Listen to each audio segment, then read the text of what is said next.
Hey everyone, Curse Deck Builder here, making our way to 10,000 decks assisted, and right now we're looking at Emry, Lurker of the Loch, Artifact Storm.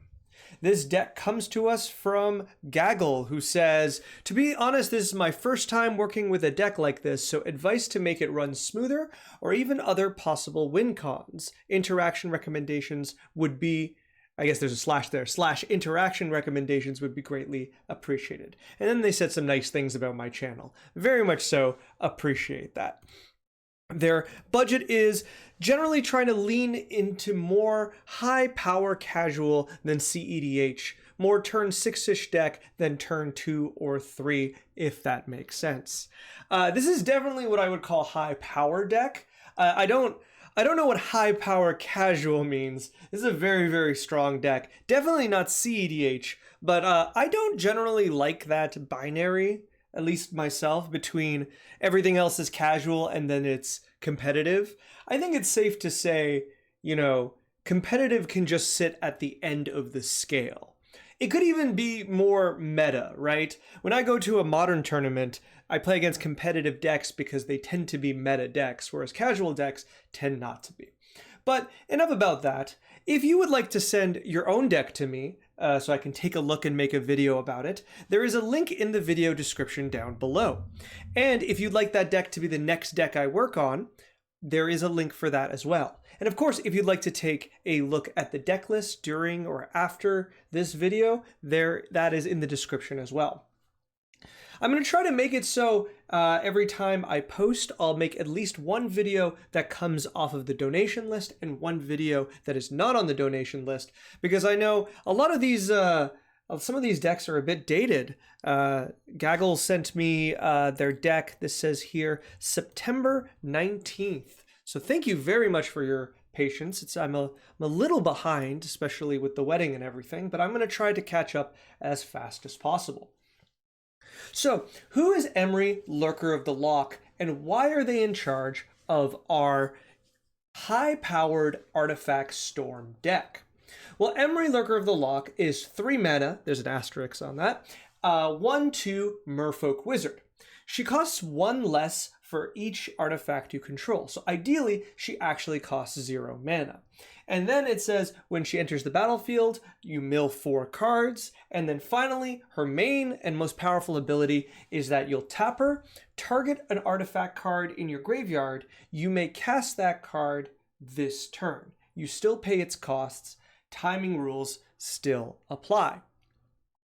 Now, this is really, really strong because, as we know, when you pull cards out of your graveyard, it is incredibly powerful to pull it out, and you reuse the same cards over and over again.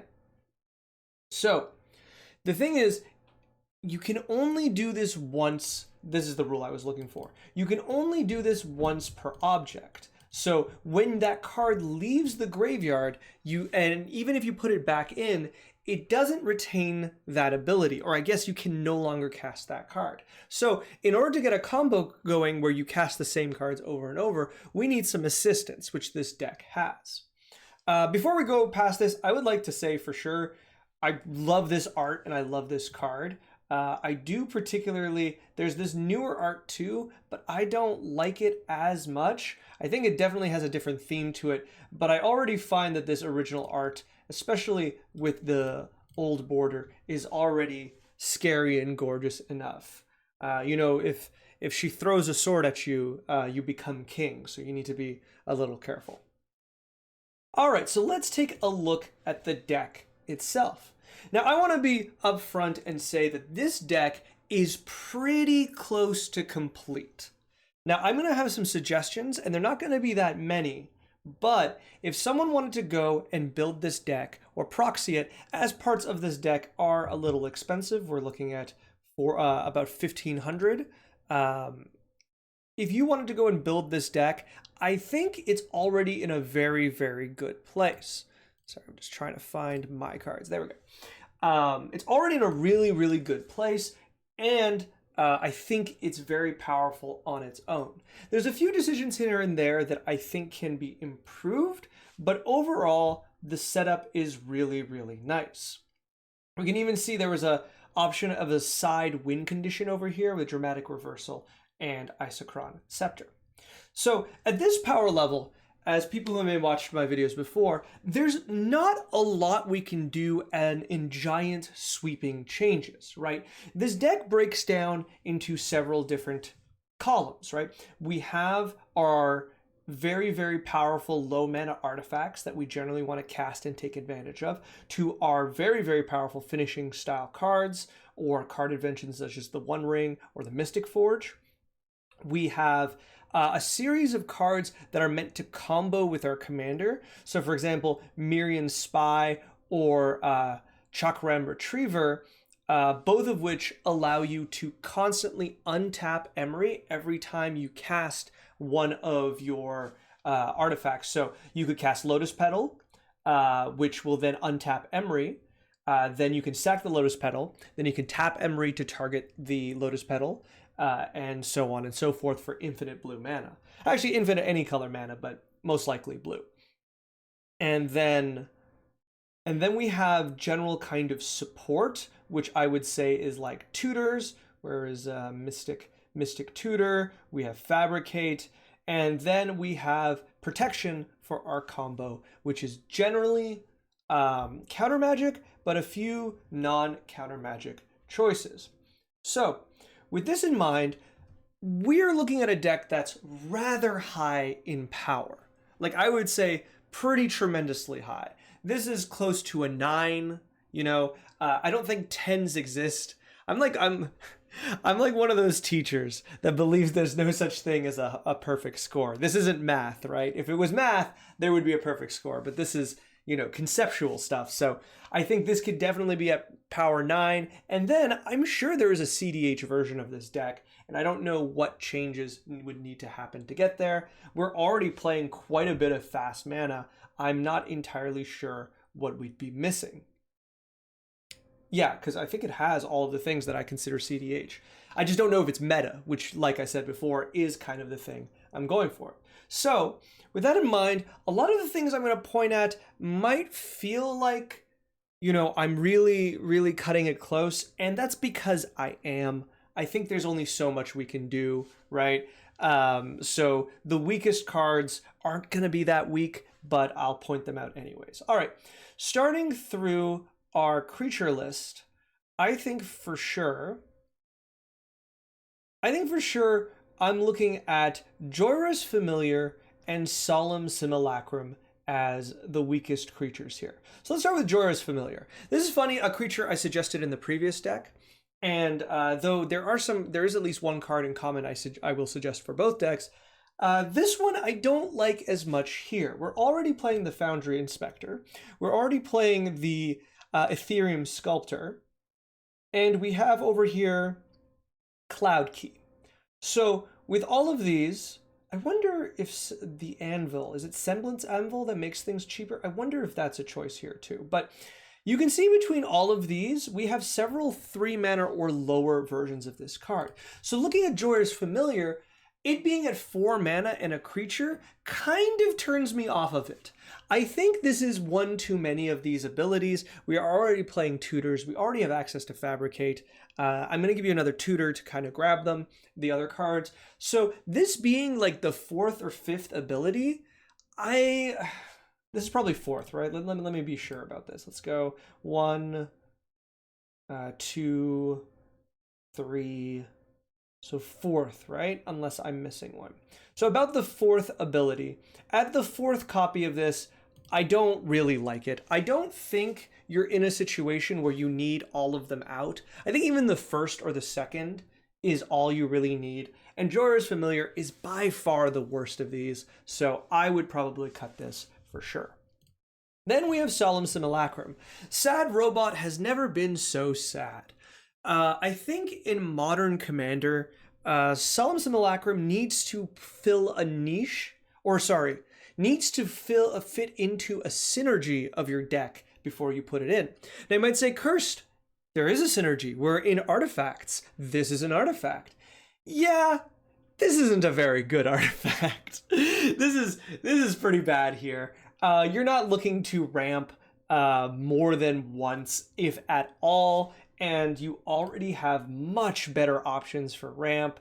The card draw that this provides is incredibly clunky because you need to destroy this creature or sacrifice it, in addition to kind of getting it out. So like there's a few things you could do. You could reduce the cost. You could then use Clark Clan Ironworks, and then use any form of infinite Emry triggers or infinite Emry activations to keep pulling it out, keep pulling lands out, keep drawing cards, and you'll go through your deck incredibly fast. But I feel like you can do that a million times better with all of your other cards. So Solemn Simulacrum is pretty weak here, and I think we should cut him or them for sure. Phyrexian Metamorph. I noticed that you have things like Fish Guardian Ships at 0. I think you should probably change this to 3 because I don't think you're going to ever pay the Phyrexian. Hullbreaker Horror is an immensely powerful card. I don't know realistically how often you will get it out.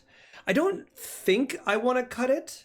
It's just a lot of work for you to get it out. You need to ramp into Hullbreaker Horror. And then don't get me wrong, once you have Hullbreaker Horror and then even, let's say, Shimmer Mirror or Liberator, so all of your artifacts have flash, you will probably win the game through a lot of spells. You just need to basically fade one turn of using your 0 and 1 mana spells in hand really protectively to stop any interaction. Then when you untap with Hullbreaker Horror out, you probably should be winning the game because nothing should be able to stop you at that point.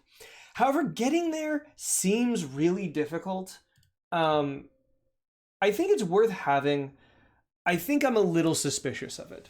I think you'd have to play with this a lot because I do see the power here. In this deck, it is incredibly powerful. But I don't know if you really should be trying to make that happen. You know, you were saying before that this is a deck that aims to win on turn 6. I think you're being a little conservative. This deck probably can do a little better, especially through removal. But Hullbreaker Horror is like a really big investment, right? I guess, sorry, I forgot that it had flash. You don't need to fade a whole turn cycle. You can cast it on your last opponent's end step. But that is, at this power level, that is fading a turn cycle because people will have interaction for you, right? If you're playing this deck comfortably among peers, I expect them to be carrying stuff like Pyroblast, their own counter magic, their own interaction. I can imagine you getting silenced on a key turn, like things like that I could see happening for sure. So even with Flash, Hullbreaker Horror is an investment. Okay, moving on. Let's see. A lot of these I think are already really good. Arcane Denial is probably one of your weaker counter spells. I think I might be wrong, and maybe someone who plays CEDH can confirm with me, but Arcane Denial really does feel like not as ideal in CEDH. Like, it's really good at taking out that key combo piece and, you know, getting a card back, because even if they draw 2 cards, they can't replace that card. And I'm sure it's good as the first counter spell you cast, because if they try to counter this, you can use more efficient counter magic after. But it's really telling me something when I look at Arcane Denial and I go, I hope they counter this first. So I don't know if it's really there for me. Again, maybe I'm just misjudging the power of drawing a card, a la Remand, so I will leave maybe someone who is a little more talented at this to weigh in. All right, Resculpt feels also a little strange here. I think this is one removal spell too many. We've got Pognify, we've got Rapid Hybridization. Do we really need Resculpt? And I'm thinking, oh, and we also have Reality Shift. Yeah, I really don't think we need Resculpt. So don't get me wrong, this deck will desperately need to remove some creatures. such as Dranith Magistrate, such as Thalia, Guardian of Thraben. These cards absolutely wreck this deck. But with that in mind, I think those spells are better to fight on the stack than on the battlefield. Once again, at this high power level of Commander, Counter Magic becomes really, really good. Counter Magic gets really weak in low Commander because, you know, you're playing against not just low power, but also like low experience, I'd say. New players tend to have a hard time with counter spells, which reduces their power.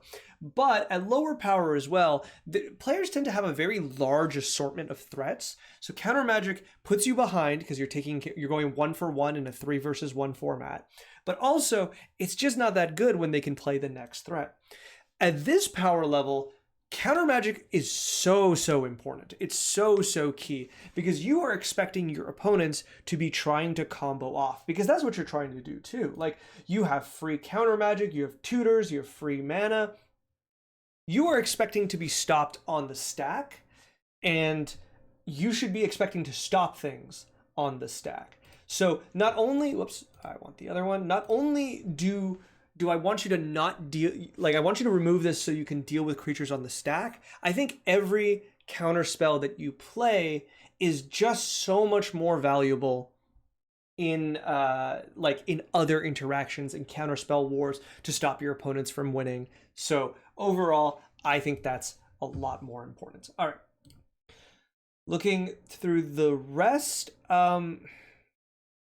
Intuition feels really good. I have a hard time with this card. Once again, these are the kind of decks I sometimes struggle with. I'm going to trust that it says in the graveyard. Okay. It's the shuffle trigger that got me like shuffle the card back in. Okay, with the graveyard, I think there's a lot of situations where that just wins you the game. So I'll leave that there. Let's go to enchantments real quickly, because Search for Azcanta also sticks out as an incredibly weak card. This card, so I see the power because you play this as, because I think what you actually do with this is you play with it as if it is a delayed land ramp spell, with the bonus, of course, of the second ability of Azcanta. But even with that in mind, that feels really clunky. To me, it feels like you're going to play this card and then go a few turns kind of just mucking about, and then hopefully it'll flip on the turn you're ready to go. But on the way there, I think that 2 mana will be more valuable having been spent on something else. So something I feel really strong about. So I'm coming from, this is from a 1v1 perspective. I'm thinking of Modern. And I play Hammer Time in Modern. And in Hammer Time, when you finish a game early, when a game goes 3 or 3.5 turns, 3 or 4 turns, every point of mana you spent is integral. Because if you messed up once, especially some might know playing against Hammer, obviously people have played a tap land turn 1 and then lost the second turn against Hammer. But even like turn 2 or 3, playing one, like in my mind, wasting a mana, you know, doing setup instead of holding up removal when you don't have free spells could be the end of the game for you. And at this power level, I would recommend you should have the same mentality. Search for Azcanta here could have been an Arcane Signet or a Felwar Stone, both of which not only work towards the artifact count of Emry, but allow you to keep up some 1 mana spells. Whereas Search for Azcanta, you've committed to it for the turn. This is even tougher because at this power level, I'm expecting people to be running like Esper Sentinel, Rhystic Study, right? And having to cast this out into those cards and just not getting any benefit and just giving them a card is really bad. So all in all, I think Search for Azcanta is particularly weak here. Even with, I think it does have some real bonuses to it. Like this is how all of my suggestions are going to be here. Swiftfoot Boots, we're going into artifacts. Swiftfoot Boots feels just a little clunky. I just don't think you have the how do I put this? The luxury of paying equip 1. Same argument I just made about the value of your mana, but also there's a lot other ways that your opponents can interact. For example, using stifle effects to stifle the equip trigger is just as effective as, you know, stop like destroying your creature or anything, because every time they put you back 1 mana, that actually stops you from potentially winning the game then and there. And they might even be in a position where they can stifle the trigger. You have to counter it so that you don't lose, like you don't lose the momentum you've built that turn, and then in response they destroy Emry, or they somehow interact in another way. So like there's just a lot of ways that 1 mana off of Swiftfoot Boots could go wrong. And I think that's generally the ones I don't like. I objectively hate Sensei's Divining Top, but I will not say anything because it's particularly strong in this deck. So no comment, I guess, is my immediate thought. All right, so the rest look really, really good. I think the win condition is straightforward. So I'm going to come in with the suggestions now. I think this is going to be a shorter video because I do think this deck is mainly complete.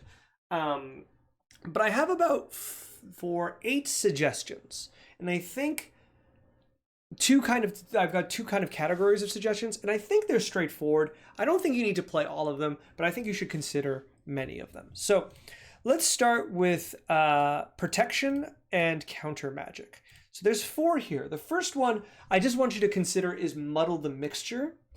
And the reason is that it's also a tutor spell. There's a lot of cards. I can hear my cat meowing. I'm just gonna go check up on him. He wanted to be let in to my wife's office when she's in a meeting. He's a very, very needy cat. I love him very, very much. Back to this, sorry. Muddle the Mixture. So it is a counter spell and it is a tutor. And it tutors a lot of pretty integral pieces to your deck, from like mana reducers and Ethereum Sculptor to, guess it doesn't pull Mirian Spy effects, which is a little rough. Fairy Mastermind and Riddlesmith are pretty good targets. It grabs Reshape, which I think is really, really relevant. It grabs a number of your counter magic and interaction. And then down here, I guess it only really grabs Lightning Greaves, which is a bit low, but it does grab Coffee Artifact, which can also be very, very strong. Don't get me wrong, I think there's going to be a lot of situations you just cast this as a counter spell, and I think that's fine. Blue for counterspell is good. Don't get that wrong, right? Like I think sometimes, ooh, that's a lot of copies. There we go. I think sometimes we forget the power of counterspell, and it is a powerful card. And you might be like, well, this doesn't counter everything. At this power level, it counters most things. Instants or sorceries, I'm thinking proactively you're stopping ad nauseums, you're stopping silences, which are really, really important. You're stopping a few kind of combo cards coming out, you're stopping interaction, but most importantly, you are stopping counter magic. So Muddle the Mixture feels really, really good. And this next one is not counter magic, but it is protection, and that one is Shore Up. So Shore Up is 1 mana to give +1/+1 hexproof and untap the creature. Obviously, there's a few other choices at 1 mana for hexproof, but it's the untap here that I particularly like. I don't know to what degree it's going to be really, really good, because once again, a lot of the fights will be on the stack, and Shore Up only gives protection, gives hexproof for targeted removal. But with that untap trigger, I think it's going to be worth it. I think especially you can sometimes just use this as a 1 blue untap trigger, and I think that'll be pretty good trigger, untap card, and I think that'll be pretty good by itself. So this one catches my eye quite a bit. Last 2 counter spells. Swan Song continues to be a great magic card. I've never been sad about Swan Song. As a lot of people know, this is once again a spell that you cast first. This is your first bit of counter magic, because in a lot of high-powered decks, especially when people are running things like Tymna, that 2/2 bird is not irrelevant. it can provide a lot of value here and there. So don't forget about that. So run this out early. But remember, so this can hit instant sorceries and enchantments. So once again, the main power of this card is to counter magic wars. So I would use this in there for sure.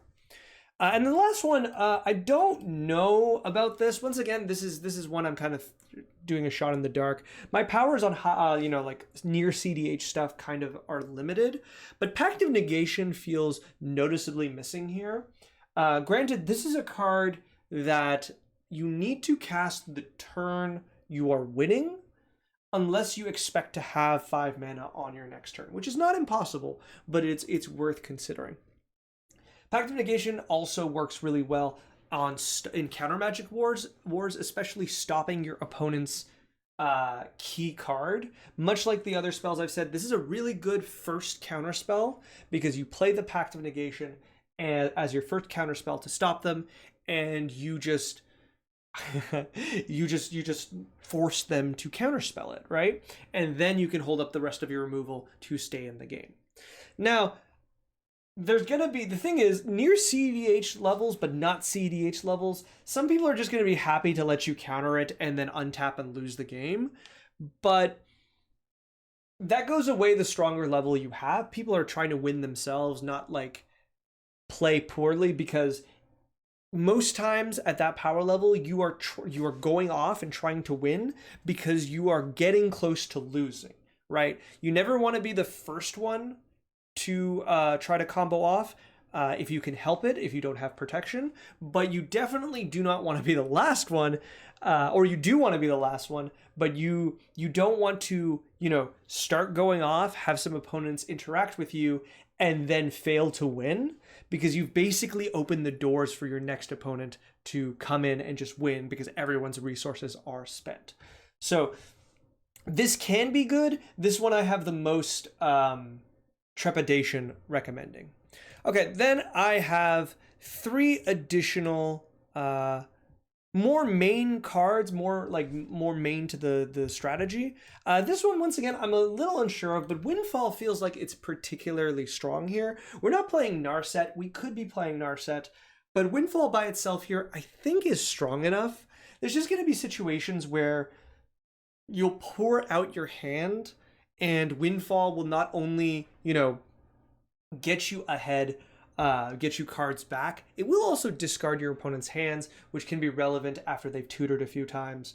I see it as strong because it also fills your graveyard with artifacts that you might have in hand that you'd rather be in the graveyard for one reason or another, but I'm not entirely sold on it. I will let someone who knows a little more about it have a final say, but if you're playing Narset, if you were to consider playing Narset, Windfall would be an easy inclusion if you ask me.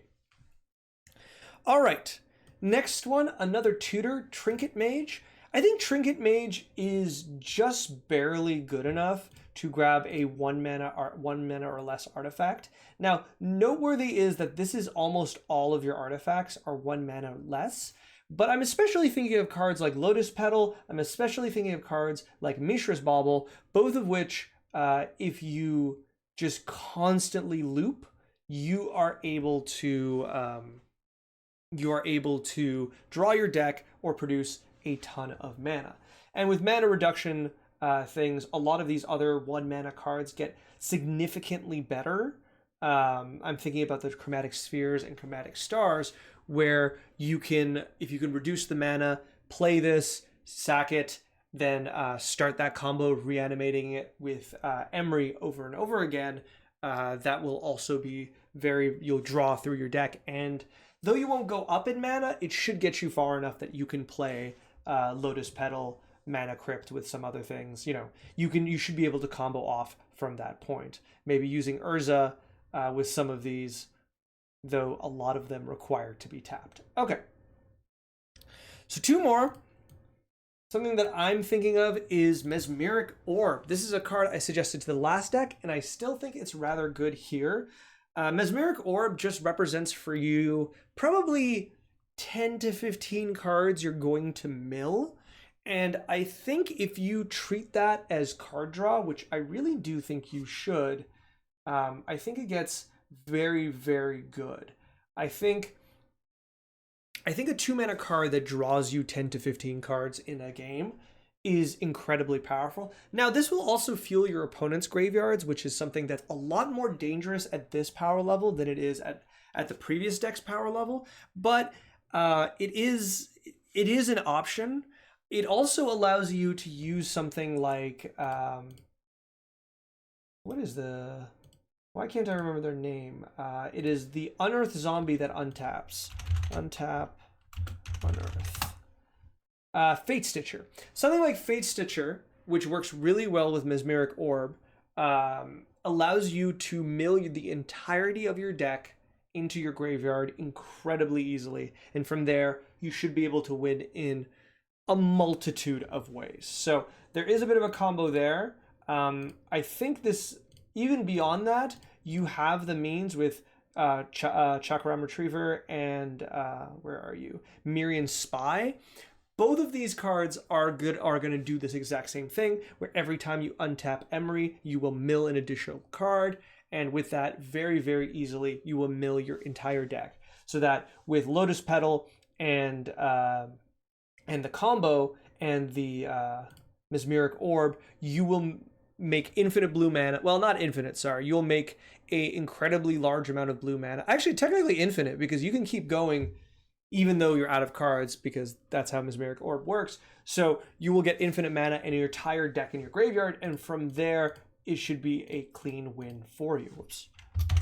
Then, the last card that I have that I think is worth considering is Thassa's Oracle. Now, a lot of people particularly view this card as kind of a lame way to win the game. I say use the tools at your disposal. At this power level, Thassa's Oracle is a very reasonable way to win the game, and you have a lot of ways to mill out your deck yourself.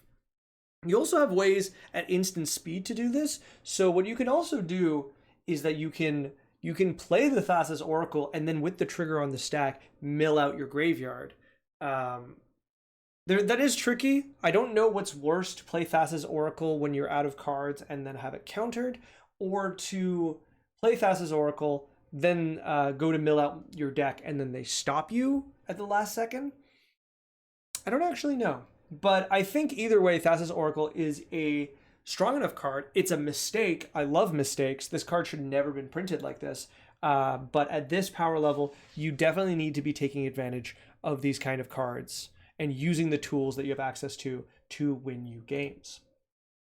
And I think that's generally what I have to say about the deck. I don't have too many additions. I think the deck is in a really, really good place. And outside of Solemn Simulacrum, I don't think anything stands out to me as a horrible mistake or like a miss or something that just doesn't belong here. I think Joria's Familiar is close to me. Like, I think it's close to being very clearly a little too much, but everything else here, I think I generally agree with some suspicion of Hullbreaker, and Resculpt probably doesn't matter, and Search probably isn't good enough. So I think I also said Swiftfoot Boots. But yeah, with those in mind, you've seen my additions. I'll leave this up to you. I think the deck is just really, really good, and I think it's pretty strong. So even without the additions, I think if players like this kind of archetype, you can play it. But with the additions, I would be very interested in hearing what you have to say and what the next draft looks like. And if you would like to send me the next draft of this deck or any deck, there is a form in the video description down below. And if you'd like your deck to be the next deck I take a look at, there's a form for that too. And if you could like, comment, subscribe, I would be very, very appreciative. Here we are, we're coming to I think the end of the day for me right now. I am looking to, there's a few things I want to do. I'm planning Black Fridays coming up soon, and I need to get a new computer. With that, I'm aiming to get a webcam set up so you can see my beautiful face while we do this. And then also, I think I would like to upgrade the sound, because sound is really, really important. And this Blue Yeti that I've been using is really not ideal anymore. So I might just use some of the donations that have come to the channel to support the channel and increase our, our quality for sure. Thank you so much for watching, and good luck with the deck.